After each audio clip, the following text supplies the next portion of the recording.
The Song of the River. Once upon a time, in the heart of a dense, ancient forest, there was a small village named Kalpatru. This village was unlike any other, for it was nestled beside the sacred river Narmada, whose waters were believed to hold magical healing properties. The villagers lived simple yet content lives, deeply connected to the rhythms of nature and the gentle flow of the river. In Kalpatru, there lived a young girl named Meera. Meera was known for her enchanting voice. When she sang, it was as if the very soul of the river sang with her. Her melodies could calm the fiercest storms and bring joy to the saddest hearts. However, despite her gift, Meera often felt a deep sadness within her. She longed to know the story of her mother, who had disappeared mysteriously when Meera was just a child. Meera's father, Rajan, a humble fisherman, always avoided speaking about his wife. Whenever Meera asked, he would simply look towards the river with sorrowful eyes and change the subject. Meera knew there was a secret hidden in the waters of the Narmada, and she felt a growing urge to uncover the truth. One monsoon night, the river swelled and roared with a ferocity unseen in years. The villagers feared for their lives as the waters threatened to flood their homes. Meera, feeling a strange pull towards the river, ventured out despite the storm. Standing at the edge of the raging waters, she began to sing. Her voice, usually so powerful, was almost drowned by the howling winds and crashing waves. As she sang, a vision appeared before her in the mist. It was a beautiful woman, draped in a flowing white sari, her hair cascading like dark clouds around her face. Meera recognized her instantly. It was her mother. "Mother!" Meera cried out, tears mixing with the rain on her cheeks. "Why did you leave us?" The spirit of her mother smiled sadly. "My dear Meera, I never left you. I became one with the river to protect our village. Long ago, the river spirit demanded a sacrifice to keep its waters pure and benevolent. I chose to give myself so that you and our people could live in peace." Meera's heart ached with the weight of her mother's words. "But why didn't you tell me? Why did you leave us without a word?" "Because, my sweet child, some truths are too heavy to bear. But now, you are strong enough to understand. The river's spirit is restless again. It needs a new guardian, someone with a heart pure and brave enough to continue my work." Meera understood the enormity of what her mother was asking. She looked at the river, its angry waves reflecting the turmoil within her. Yet, she felt a sense of calm, knowing she could finally be with her mother and protect her village. With a deep breath, Meera began to sing once more, her voice rising above the storm, intertwining with the song of the river.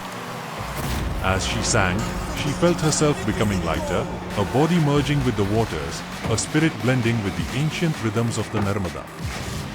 The storm began to subside, the waters calming as Meera's song filled the air.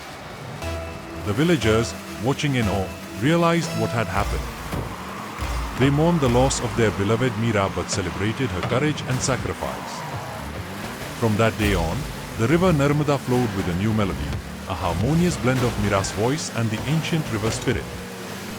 The villagers would often gather by the river's edge, listening to the soothing song that brought them peace and reminded them of the extraordinary girl who had become their guardian. And so, the story of Meera and the Narmada became a timeless legend, passed down through generations, a tale of love, sacrifice, and the unbreakable bond between a mother and her daughter. Chapter 1. The Mystery of the Narmada. Kalpatru was a village shrouded in mystery. The elders often told tales of the river's magic, of how its waters could heal the sick and grant strength to the weak. The villagers believed that the Narmada was a living entity, a guardian spirit that watched over them. Meera grew up hearing these stories, and she often found herself by the river, singing to it, feeling a strange connection to its waters.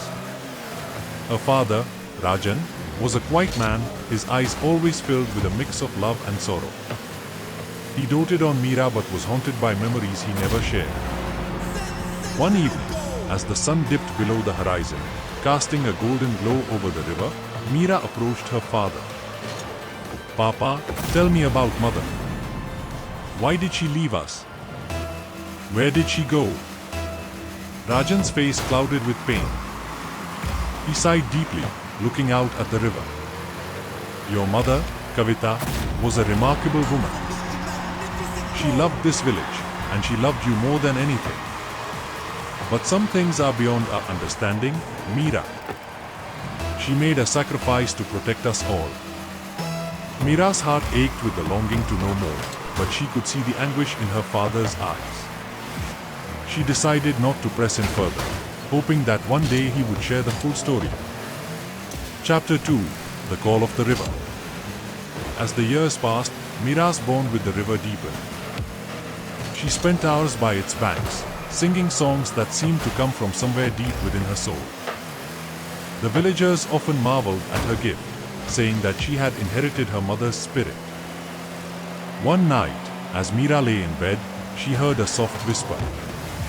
It was the voice of the river, calling to her. She rose quietly and made her way to the riverbank, the moonlight casting an ethereal glow on the water. Meera, the river whispered, you have a destiny to fulfill. Your mother chose to become one with me to protect this village. Now, it is your turn to carry on her legacy.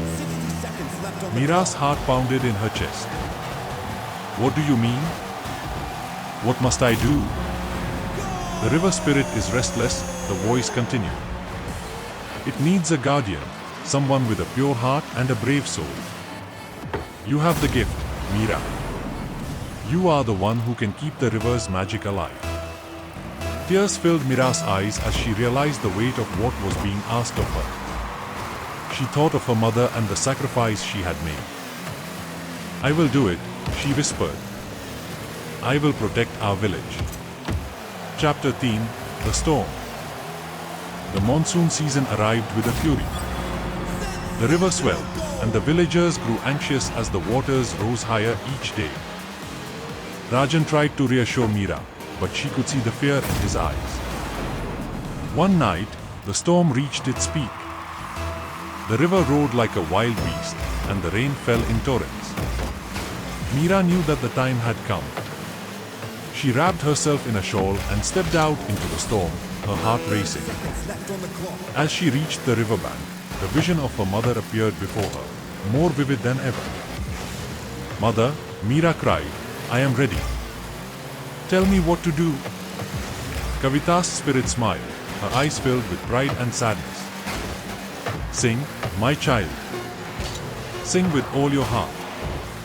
Let your voice merge with the river's song. Only then will you become one with the Narmada. Meera took a deep breath and began to sing. Her voice rose above the howling winds and crashing waves, a melody of love and sacrifice. As she sang, she felt a warmth spreading through her body, a lightness that lifted her spirit. The storm began to calm, the river's rage subsiding. The villagers watched in awe as Meera's song filled the air, bringing peace to their troubled hearts. Rajan, standing at the edge of the crowd, felt tears streaming down his face. He knew that his daughter had fulfilled her destiny. Chapter 4: The Guardian of the River. With each note, Meera felt herself becoming part of the river. Her body dissolved into the water, her spirit merging with the ancient rhythms of the Narmada. The villagers, witnessing this miraculous transformation, bowed their heads in reverence. From that day on, the river Narmada flowed with a new melody, a harmonious blend of Meera's voice and the ancient river spirit. The villagers would often gather by the river's edge, listening to the soothing song that brought them peace and reminded them of the extraordinary girl who had become their guardian. Rajan, though heartbroken by the loss of his daughter, found solace in knowing that Meera was with Kavita, watching over the village. He would sit by the river, feeling their presence in the gentle flow of the water and the sweet melodies that filled the air. Chapter 5: The Legacy. Years passed, and the story of Meera and the Narmada became a timeless legend, passed down through generations. The villagers continued to honor the river, knowing that it was protected by the spirits of Meera and her mother. The Narmada's waters remained pure and healing, a testament to the love and sacrifice of two extraordinary women. Children grew up hearing the tale of the girl with the enchanting voice who became the guardian of the river. They sang songs of Meera and Kavita, their melodies echoing through the forest, a reminder of the unbreakable bond between mother and daughter. And so, the village of Kalpatru thrived, its people living in harmony with nature, forever grateful.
Left on the clock.